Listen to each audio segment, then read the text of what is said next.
I want to talk about another popular drug. The drug with the most sales in 2013 was an antipsychotic. One of them, I think it was Abilify, $6.4 billion on its own. Two of the top five were in that same drug class. How concerning is that business has gotten so big?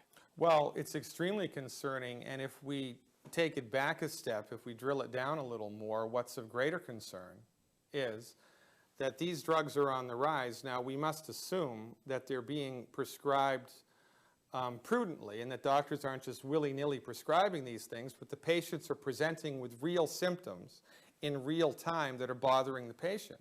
So what does this mean? This means that psychoactive illnesses, illnesses of, the brain chemistry, are on the rise. Well, what could possibly be causing this? Statin drugs, among other things, right? Plus fat-free diets, plus not enough raw materials for the central nervous system to function the way that nature intended it to. The greater question that needs to be asked here is, what is causing so many people to need psychoactive medication?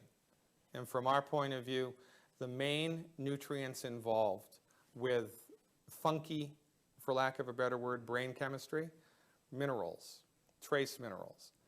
There are 90 essential nutrients that the human body needs to function optimally, 90. 60 minerals, 16 vitamins, 12 amino acids, and 2 essential fatty acids. The lion's share are minerals, and things like calcium, selenium, zinc, sulfur, right? And then strange, peculiar trace minerals like europium and vanadium and chromium and molybdenum that most people have never heard of. The body needs minerals in order to have healthy, optimized brain function, right? I mean, it needs minerals for everything. Linus Pauling, two-time Nobel Prize winner, Linus Pauling. One of his most famous quotes was, "You can trace every chronic disease back to a mineral deficiency." A mineral deficiency. So the funny thing about minerals is, and this is one of my specialties, this is one of the areas of medical nutrition that I know a lot about and have tons of clinical experience with. Minerals are only found in the soil. Animals cannot make minerals. Plants cannot make minerals, right? If plants could make minerals, we could bioengineer lettuce to make gold, right? We'd all be rich. But a cow's body can't make calcium. Well, where does a cow get calcium from? Well, a cow gets calcium from eating grass that was grown in soil in which there was calcium.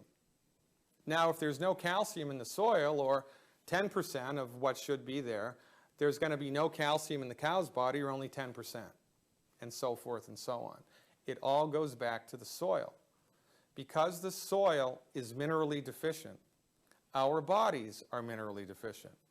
And this is getting bigger and bigger and bigger and bigger and bigger and bigger and bigger because of two things. Number one, modern agricultural methods have removed the bacteria that are in the soil. The bacteria that are in the soil digest the minerals that are in the soil, and then the plants suck up the digested minerals, and then we eat the plant, right? Okay.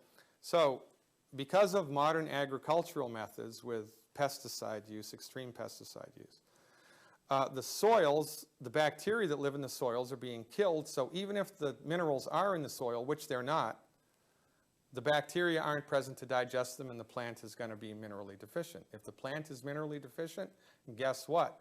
The farmer eats, the plant is weak. So the farmer needs to use more pesticides to put on the plant to keep the bugs from eating it, because they don't want to lose the crop. So it's a vicious circle. It leads to more and more and more and more and more and more pesticide use, and weaker and weaker and weaker and weaker food. Now, also, when you harvest nutritionally deficient plants, they taste like crap. So what does the food industry have to do to get you to eat them? Put sugar in with the food. This is one of the reasons why sugar consumption has gone up, I don't know, like 800%. It's crazy how much sugar we eat here. And it's not because of the sugar industry is out to destroy humanity. It's because the food tastes like crap. Why does the food taste like crap? Because it's grown in minerally deficient soil, period. So everybody's bodies are becoming more and more and more and more minerally deficient as we go further and further in time. Now, when you combine bad farming processes, which are snowballing into extreme mineral deficiencies, with one other thing, people's bodies get mineral deficiencies accelerate to a tremendous degree. Whole grains. Wheat, barley, rye, and oats contain gluten. Gluten is a protein. A protein is a long chain of amino acids. It's like a string of pearls. And it's the stomach's job to break that string of pearls, liberate the individual amino acids, which are essential nutrients. But the chemical bonds which hold the amino acids of gluten together are really, really difficult for most people's stomach acid to break. So if you eat a whole wheat sandwich, you chew it up, you swallow it, it goes down into your stomach, and the acid in your stomach tries to break the string of pearls of the protein in the gluten, but it can't do it.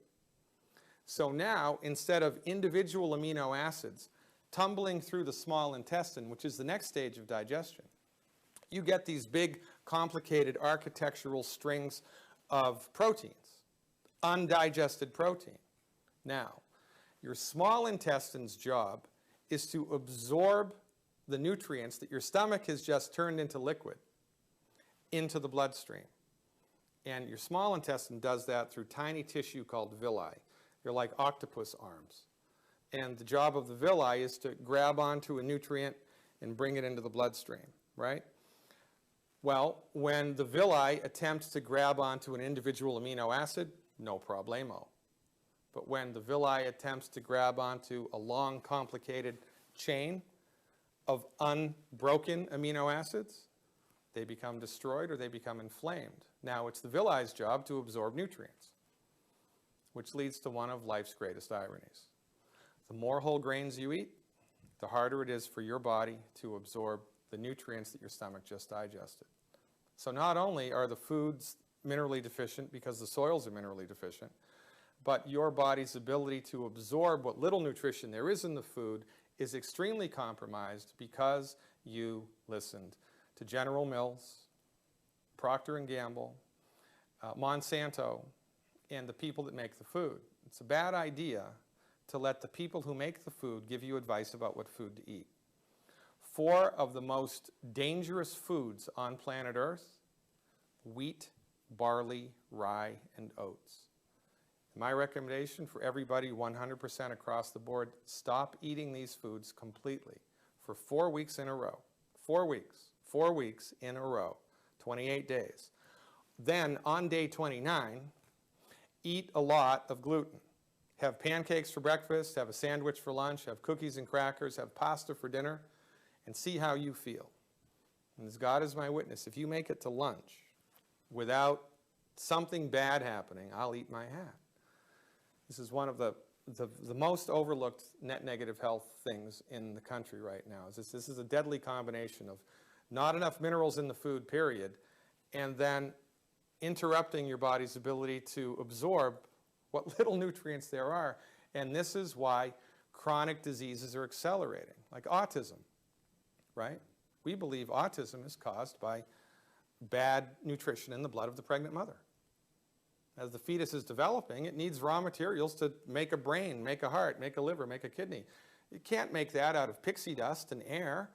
The body needs 90 essential nutrients, 60 minerals, 16 vitamins, 12 amino acids, 2 essential fatty acids. But they're not in the blood of the mother because she's eating whole wheat cereal and skim milk and margarine and is avoiding salt like the plague.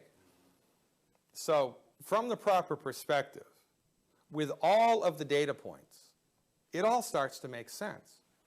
But because the MDs are trained in an old-fashioned, outdated, archaic, dangerous understanding of the human body, they completely miss all of the most important things. So their job, again, is not to fix the problem.